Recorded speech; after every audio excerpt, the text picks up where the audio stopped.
ঈদ কেনাকাটায় ক্রেতা বিক্রেতায় সরগরম টাঙ্গাইল করটিয়া পাইকারি শাড়ি কাপড়ের হাট। সে খবর জানাতে এই মুহূর্তে করটিয়া হাটে আছেন রিপোর্টার কাদির তালুকদার। যুক্ত হব তার সাথে।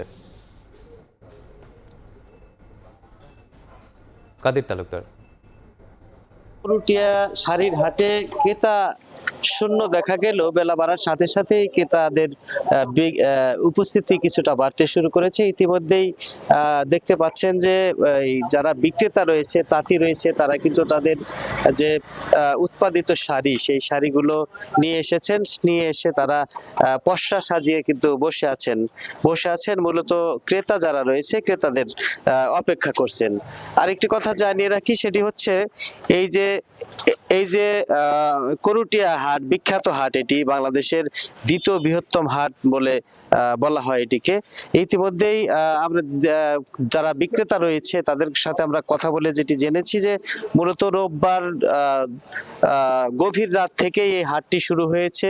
রোববার, সোমবার, আজ মঙ্গলবার, এই 2 দিন কিন্তু যথারীতি তারা ব্যবসা করেছেন। এখন যদিও দেখা যাচ্ছে যে এই ক্রেতা শূন্য, ইতিমধ্যেই যারা দূর দূরান্তের ক্রেতা সাধারণ রয়েছেন, অর্থাৎ পাইকারি ক্রেতা, দেশের বিভিন্ন জায়গা থেকে তারা চলে আসেন এই কাপড়ের হাটে। এখানে এসে তারা মূলত পছন্দের কাপড়গুলো কিনে নিয়ে তাদের যে শোরুম গুলো রয়েছে সেই শোরুমে বিক্রি করেন। তো যারা পাইকারি ক্রেতা ছিলেন তারা ইতিমধ্যেই তাদের যে পছন্দের যে কাপড় সেগুলো তারা নিয়ে গেছেন। এখন সকাল 10টার পর থেকে যারা খুচরা ক্রেতা রয়েছে, আঞ্চলিক যে ক্রেতাগুলো রয়েছে, তারা কিন্তু এখানে আসবেন এবং তারা এসে কিন্তু এখান থেকে পছন্দ মতো শাড়ি কিনবেন। মূলত এই যে করটিয়া হাট, এই করটিয়া শাড়ির হাটে পাইকারি ক্রেতার পাশাপাশিও কিন্তু খুচরা বিক্রি করা হয়, যে কারণে এই হাটটি সকাল 10টার পর থেকেই জমজমাট হয়ে উঠবেন।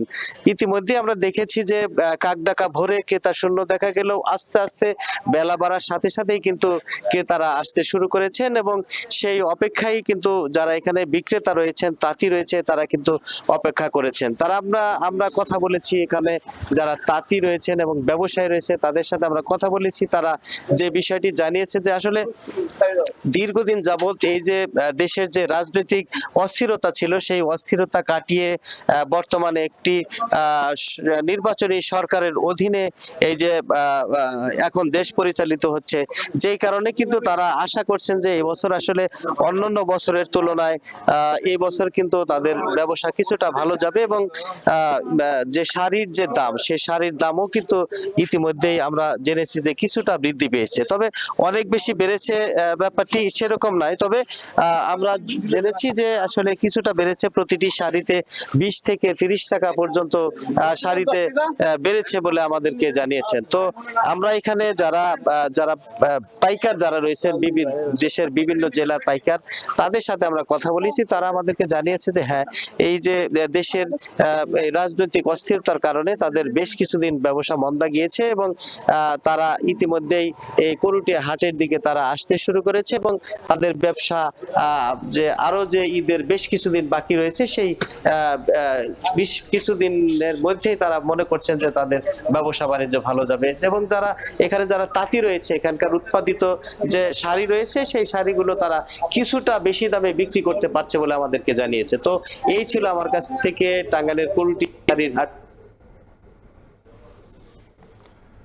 টাঙ্গাইলের করটিয়া শাড়ির হাট থেকে যুক্ত ছিলাম।